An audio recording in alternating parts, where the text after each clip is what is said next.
저는 이게 데이터가 이제 쌓이기 시작하면 이제 분석을 하기 위해서 이제 준비를 해야 되는데 관련돼서 데이터 웨어하우스를 어떻게 설계해야지 활용하기가 쉽고 운영하기가 쉬운지에 대해서 발표하게 될 이준호라고 합니다. 의사결정자가 이제 체결을 된 월간 주문 건수를 이제 면밀하게 이제 살펴봐야 되는데 주문 테이블, 체결 테이블도 이제 찾아야 되고 이것저것 이제 데이터 필터링도 되게 굉장히 복잡합니다. 분석을 진행하기 전에 이제 데이터를 찾고 전처리하고 하는 과정들이 엄청 지지부진한데요. 이 과정을 이제 미리 해두면 좋지 않을까요? 자주 인입되는 이제 질문들을 몇 가지 패턴화로 유형화를 할 수가 있는데요. 데이터 웨어하우스에 계신 분들이나 데이터 분석가분들이 굉장히 공감하실 거예요. 유저가 이제 언제 방문했는지, 이걸 데일리, 위클리, 먼슬리 단위로 몇 명인지, 이탈, 복귀, 신규 유저는 몇 명인지, 그리고 복귀했으면 며칠 만에 복귀했는지, 이탈했으면 마지막 이용일 기준으로 이탈된 기간이 얼마나 되는지 이런 것들을 굉장히 자주 물어봅니다. 그래서 이제 토스 증권에서는 AU 테이블이라고 하는 액티브 유저, 활성 유저를 이제 기록한 테이블을 만들어서 사용하고 있는데요. 이건 이제 특정 지표를 이제 액트 타입이라는 코드로 이제 지정을 하고 그 코드의 다양한 관점에서 측정한 테이블들을 미리 이제 만들어내는 파이프라인을 이제 만들어서 사용하고 있습니다. 현재 저희가 이제 100개가 넘는 액트 타입들이 이제 정리가 되어 있는데요. 이제 아래와 같은 형식으로 이제 디멘전 테이블, 액트 타입에 대한 디멘전 테이블이 관리되고 있어요. 두 번째 컬럼을 보면 이제 액트 타입이라는 이제 코드명이 보이고 그 코드가 무엇을 설명하고 있는지 명칭 컬럼에 간단하게 설명을 적어놨어요. 그래서 이제 두 번째 거 보면 STK 로그라고 적혀져 있는데 이건 이제 매매 유저 통합이라고 되어 있는 집계 코드인 거죠. 그 밑에는 STK 로그 US라고 되어 있는데 이건 매매 유저 해외 주식에 관련된 것만 이제 집계하는 액트 타입이고 이런 식으로 이제 액트 타입을 먼저 코드를 정의하게 됩니다. 그럼 이렇게 액트 타입을 이제 정의를 해놨으면 해당 서비스에 이제 활성화된 레코드를 쭉 로우 데이터를 이제 말아놓는 테이블들을 왼편에서 보시는 것처럼 이제 테이블 단위로 이제 말아놔요. 이걸 이제 말아놓게 되면 오른쪽에 이제 쿼리를 보시면 굉장히 단순하죠. 그냥 앱로그 테이블 이제 SBGS는 저희 증권의 방문자 이제 로그인데 앱로그 테이블에서 유저의 앱 방문만 이제 걸러내는 것들을 이제 쿼리로 작성해서 임시 테이블을 일단 만들어 놓습니다. 이런 것들이 이제 액트 타입마다 하나씩 존재하겠죠. 그것들을 AU 리스트라는 한 통에다가 다 밀어넣어요. AU 리스트는 일단 데일리 유저 넘버 기준으로 뭔가 집계해 놓은 테이블인 거죠. 데일리로 집계했다면 이 데일리를 기준으로 먼슬리 테이블도 만들고 위클리 테이블도 만들고 그다음에 AU 라스트라고 하는 액트 타입마다 유저가 그 액트 타입에 최종적으로 액티베이션된 레코드를 뽑아놓는 거 하나, AU 버스트는 최초 인입된 그 레코드 하나 한 줄을 뽑아놓은 테이블. 그리고 특이하게 저희 SA라는 테이블을 이제 만들어서 활용하고 있는데요. 이거는 매일매일 1일간 혹은 최근 7일간 혹은 최근 30일간 액티베이션된 유니크 유저 수를 집계한 테이블이라고 생각하시면 됩니다. 이렇게 이제 만들어서 이제 활용하게 되면 이제 굉장히 편한 것 중에 하나가 이제 액트 타입만 정의를 하게 되면 일간, 주간, 월간으로 이제 뭔가를 할 수 있다라는 거예요. 근데 여기서 AU 테이블이 저희가 풀고자 했던 이슈는 세 가지가 있었어요. 테이블과 컬럼 네이밍 컨벤션이 없어서 이제 테이블이 일관되게 보이지가 않았어요. 예를 들어서 아까 AU 리스트가 있고 AU 리스트 week, AU 리스트 month가 있었는데 이게 보면 AU 리스트 서픽스에는 day가 붙어야 될 것 같은데 day가 없죠. 그러니까 AU 리스트만 쓰시는 분들이 week랑 month가 있는지 잘 모르세요. 그리고 실제로 이제 위크와 먼스 리스트가 가지고 있는 컬럼이 네이밍 컨벤션과 담고 있는 정보가 좀 상이하는 도 있었어요. 두 번째는 이제 액트 타입별로 특수하게 집계해야 되는 지표를 이제 담아내지 못하고 있었어요. 모든 액트 타입이 한 통에 담기다 보니까 공통된 일부분의 지표만 담고 있었거든요. 예를 들어서 이제 액트 타입 활성 유저라고 했으니까 각 액트 타입별로 활성화됐냐 안 됐냐 됐으면 몇 번을 했냐 이 정도의 지표만 이제 담을 수 있었어요.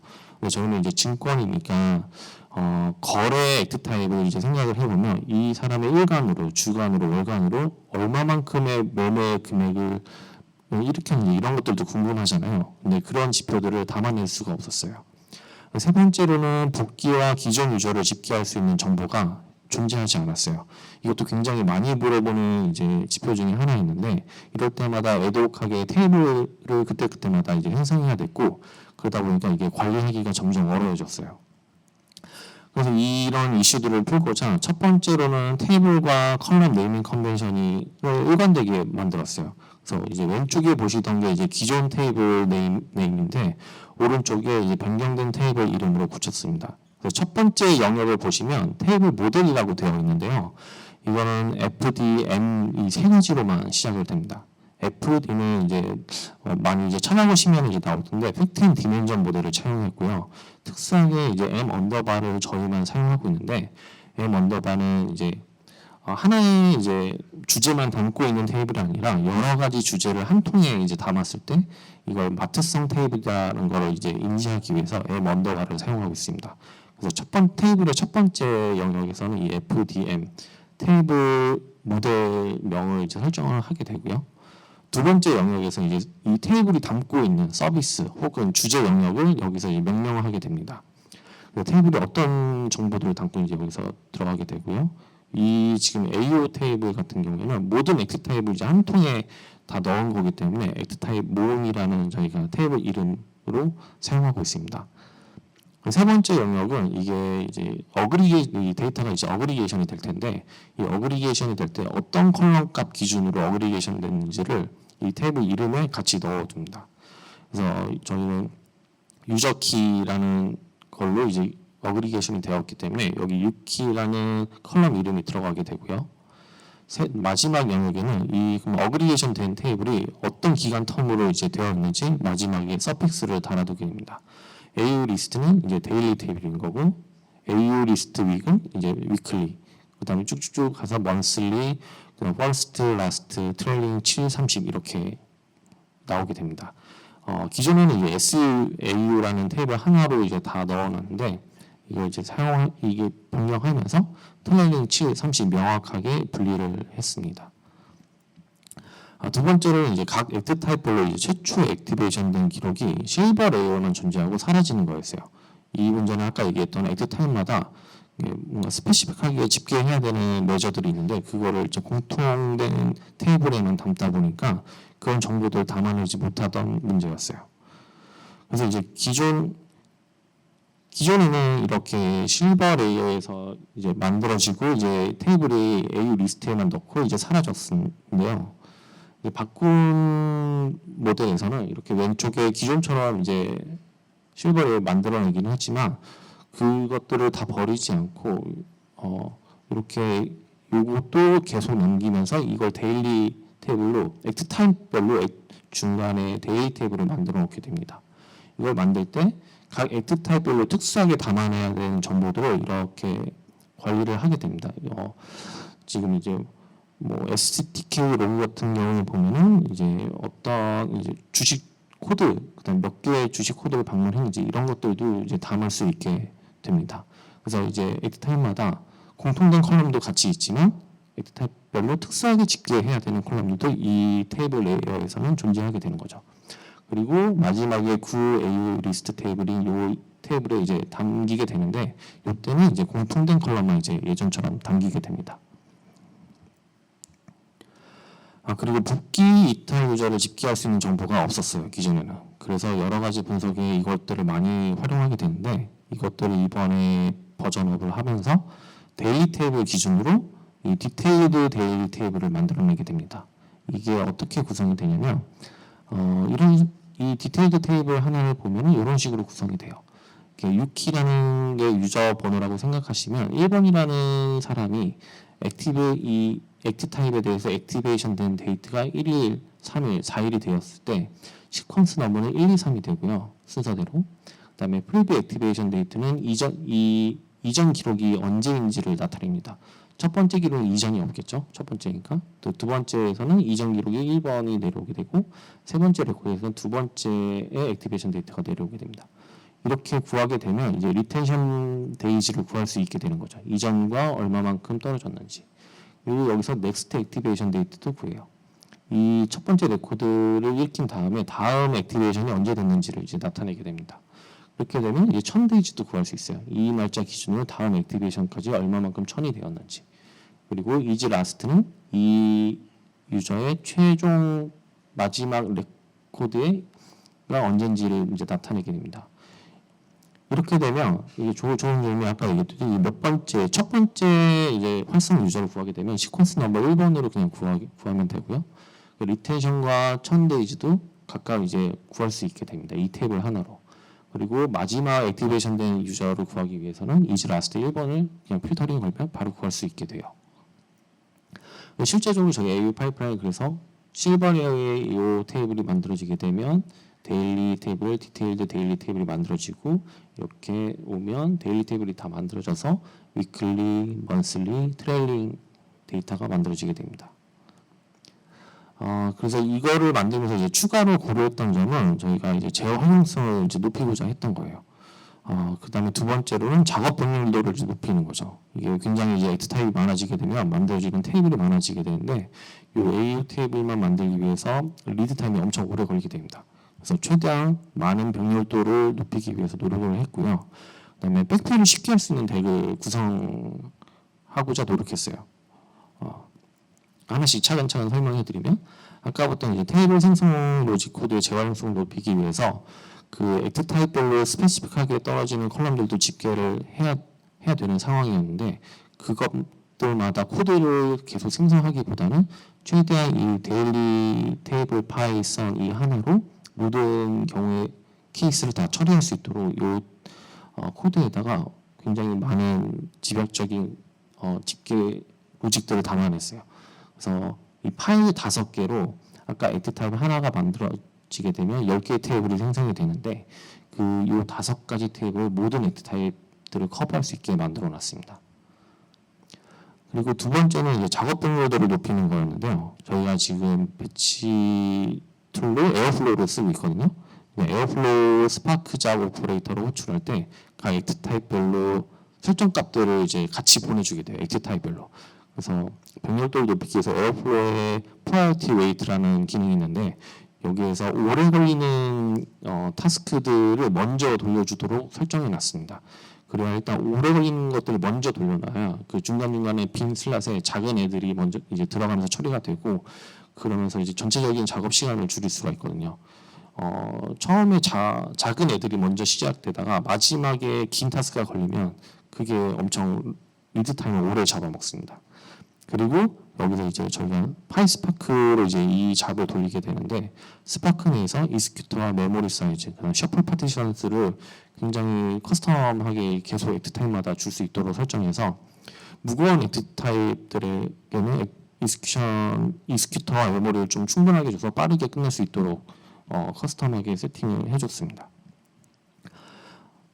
그리고 작업 병렬도를 높이기 위해서 두 번째로 또 했던 것들은 이제 에어플로우에서 이런 식으로 저희가 이제 디펜던시가 이제 걸리게 될 텐데 스톡 비짓 KR은 스톡 비짓 KR 6키 데일리를 만들어내게 되고 스톡 비짓은 스톡 비짓 6키 데일리를 만들어내고 근데 이걸 이제 자세하게 보면 요건 이제 종목 상세 방문 액트 타입이거든요.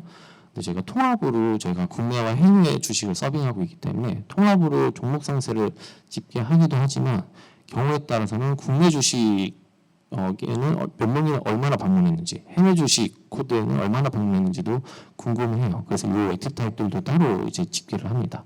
근데 이걸 이제 자세하게 뜯어보면 스톡 비짓을 저희가 잘 만들어 놓으면 이것들을 각각 만들지 않고도 실버 레이어 테이블 하나로 이 3개를 다 만들어낼 수 있습니다. 그 비결은 이 스톡 비짓을 만들 때 컨트리 코드도 같이 넣는 거죠. 컨트리 코드를 같이 넣으면 여기서는 이 컨트리 코드 상관없이 다 집계를 하고 여기서는 이 테이블을 참조해서 KR인 것만 여기서는 이 테이블을 참조해서 US인 것만 집계를 할 수 있습니다. 그래서 에어플로우에서 이런 식으로 디펜던시를 추가로 더 걸어주는 거죠. 이런 식으로 이제 병렬도를 높이기 위해서 좀 고려를 했었고 이제 세 번째는 이제 팩포를 쉽게 할 수 있는 덱을 구성했어요. 저희가 대부분 한 절반 정도는 이제 RDBMS에서 들어오는 데이터로 이제 집계도 하지만 한 절반 정도는 엠로그 테이블로 이제 집계를 또 많이 합니다. 근데 엠로그 특성상 프론트엔드 쪽에서 뭔가 코드가 변경되거나 그런 것들을 저희가 늦게 캐치하게 되면 뭐 짧으면 이틀을 백필을 해야 되는 경우도 있고 길면 뭐 두세 달치를 갑자기 백필을 해야 되는 경우도 있어요. 근데 이때마다 이 백필덱이 잘 구성이 되어 있지 않다면 엄청 고통스러운 과정이 되더라고요. 그래서 이런 식으로 저희 에어플로우에서 베리어블이라는 이 기능으로 이제 저희가 백필 덱을 컨트롤할 수 있도록 구성해놨는데요. 이 코드를 좀 하나씩 살펴보면 여기서 이제 액트 타입 셀렉션 모드랑 인풋 액트 타입 리스트를 넣게 됩니다. 여기서 인클루드 모드를 하게 되면 인풋 액트 타입 리스트에서 저희가 정해둔 액트 타입들만 선택해서 백필을 돌릴 수 있게 구성해놨어요. 그리고 익스클루드 하게 되면 그 액트 타입만 빼놓고 나머지를 이제 다 돌리게 되는 거죠. 그리고 그 밑에 있는 것 중에서 여기 보면 타겟 AU 스텝이라고 적어놨는데 아까 AU를 하나 만들게 되면 액트 타입을 하나 만들게 되면 10개 테이블이 생성된다고 했잖아요. 그 스텝이라고 생각하시면 돼요. 경우에 따라서는 이걸 다 돌려야 되는 경우도 있지만 어떤 경우에 따라서는 어떤 특정 테이블만 망가졌기 때문에 그 테이블만 돌리면 되거든요. 그래서 그 테이블 스텝을 여기서 정해주면 그 테이블 스텝만 백필이 되도록 구성해놨습니다. 그리고 여기서는 아까 길면은 저희가 뭐 두세 달치를 한꺼번에 돌려야 될 때도 있다라고 말씀드렸는데 그 두세 달치를 한꺼번에 백필을 돌리게 되면 이제 메모리가 이제 터지게 됩니다. 그래서 그거를 짧게 이제 잘라서 돌려야 되는데 여기서 이제 백필 해야 되는 기간을 스타트와 엔드데이를 주게 되고 스플릿 데이트 유닛이라는 이 베리어블에 숫자를 넣게 되면 며칠 기간으로 이제 잘라서 돌릴지를 이제 설정을 할 수가 있어요. 이렇게 설정을 하게 되면 저 스타트와 엔드 기간을 여기 보시면 이제 30이라고 적어놨는데 30일만큼 잘라서 타스크들을 생성하게 됩니다. 그래서 이런 식으로 에어플로우 덱에서는 이제 생성이 되거든요. 데일리 같은 경우는 아까 봤던 30일치가 잘리고 위클리 같은 경우는 저희가 30일이면 대충 계산해서 아마 4주치로 잘라지게 만들어놨을 거예요. 먼슬리는 한 달 단위로 이렇게 잘라지게 만들어져서 겹치지 않고 빠짐없이 기간이 설정되도록 이제 구성이 됩니다. 그리고 최종적으로 이렇게 만들어놨으면 이제 저희가 처음에 얘기했던 AU 테이블을 이제 잘 활용하는 일만 남았는데요. 이거를 어떻게 활용하는지를 좀 보여드리면 훨씬 더 이제 감이 오실 것 같아요.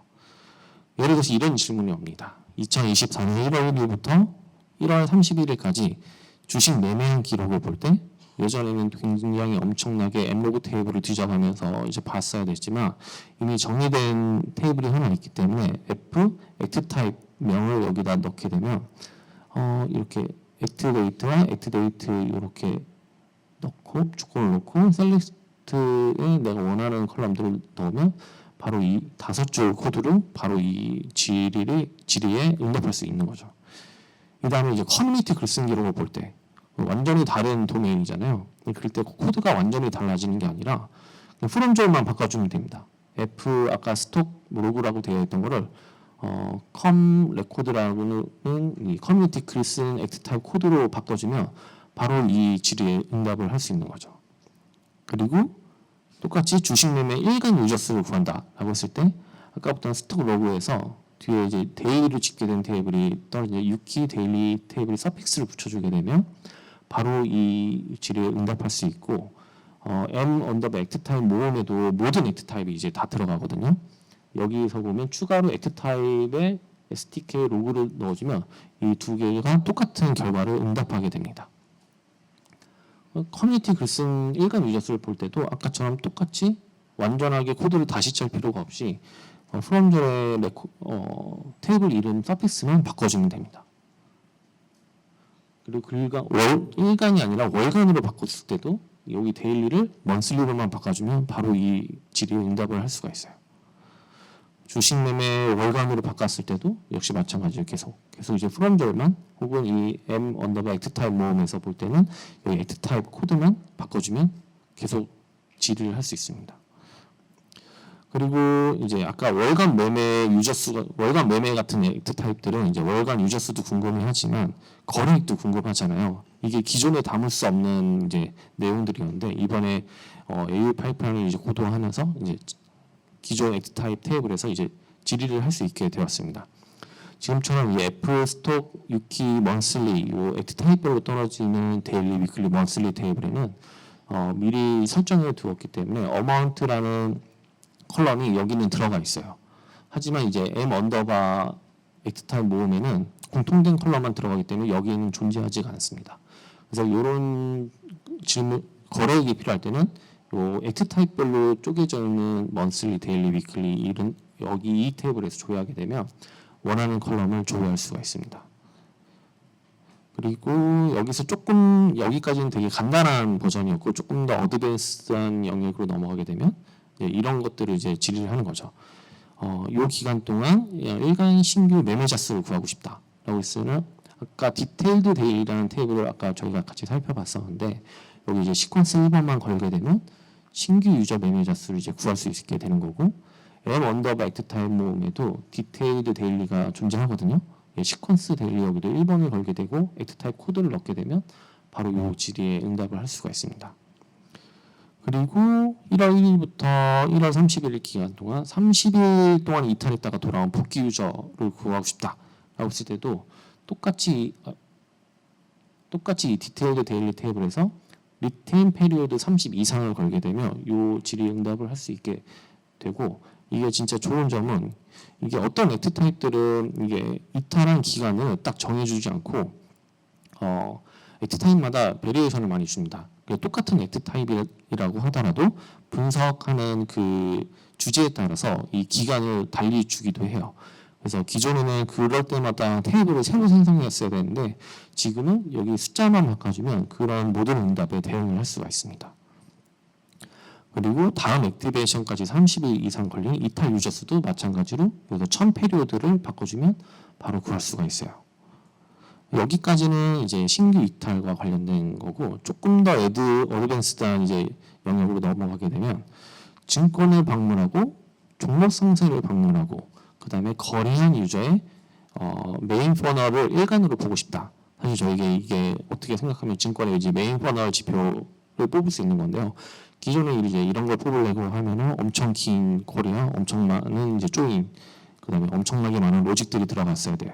근데 지금 이 AU 탭을 이제 구성하게 되면 이 간단하게 10줄 내외의 코드로 바로 질의를 할 수 있는 거죠. 일단 m 언더바 액트 타입 모음에는 요 세 가지 액트 타입들이 다 있기 때문에 요 탭으로 이제 조회하게 되고 일간이니까 데일리 탭에서 내가 필요한 액트 타입들을 여기서 세 개를 찝습니다. 찝고 여기서 각각을 이렇게 집계를 하게 되면 이게 바로 이제 증권의 메인 퍼널을 바로 구할 수 있는 쿼리가 생성이 돼요. 그래서 이런 식으로도 응용을 할 수 있다는 것들을 좀 보여드리고 싶었고 이것 말고도 굉장히 다양한 주제에 대응되는 테이블들을 만들어내고 운영할 수 있게 됩니다. 이거를 또 월간으로 보고 싶다라고 했을 때 아까처럼 이제 뒤에 코드 다 바꿀 필요 없이 먼슬리로만 이제 바꾸면 되고요. 이거 트레일링으로 바꾸고 싶다고 했을 때 엄청 트레일링 지표 구하기가 굉장히 복잡한데 이미 만들어져 있으니까 뒤에 이제 서피스만 바꾸면 또 바로 구할 수가 있습니다. 그래서 저희가 이렇게 만들고 나서 분석의 속도가 많이 빨라졌고 기존에 애독하게 만들어 놓은 테이블 자체도 많이 줄었습니다. 그래서 이거를 저희 증권이나 다른 이제 증권 토스의 커뮤니티에서도 많이 활용을 하고 있고요. 근데 이제 앞으로 남은 과제는 신규 액트 타입을 뭔가 쉽게 추가할 수 있는 이제 어드민 화면 구축하기인데요. 이거를 준비할 때까지만 해도 이게 지금 만드는 과정 중이었는데 지금은 이제 만들어져서 엄청 잘 활용하고 있습니다. 그래서 액트 타입 디멘전 테이블의 레코드를 삽입하고 커스텀 집계 컬럼, 아까 액트 타입으로 특수하게 봐야 되는 것들을 여기서 같이 설정하게 되고요. 액티베이션 기록을 집계하는 최초 테이블 생성 쿼리 또 뭔가 따로 이제 코드로 만들었어야 되는데 이 어드민에서 이제 같이 이것들을 입력할 수 있게 만들어놨어요. 그래서 그리고 AU 테이블 가지고 이걸 생각해보면 굉장히 테이블들이 정기화되어 있고 잘 정리되어 있기 때문에 요구를 위해서 이제 SQL LLM을 돌리게 되면 굉장히 잘 될 거라는 가정이 있었고 지금 관련된 프로젝트가 내부에서 진행 중인데 약간 소기의 성과들이 나와서 아마 내년엔 또 슬래시에서 발표할 수 있지 않을까 생각됩니다. 제가 준비한 거는 이제 여기까지고요. 발표 들어주셔서 감사합니다.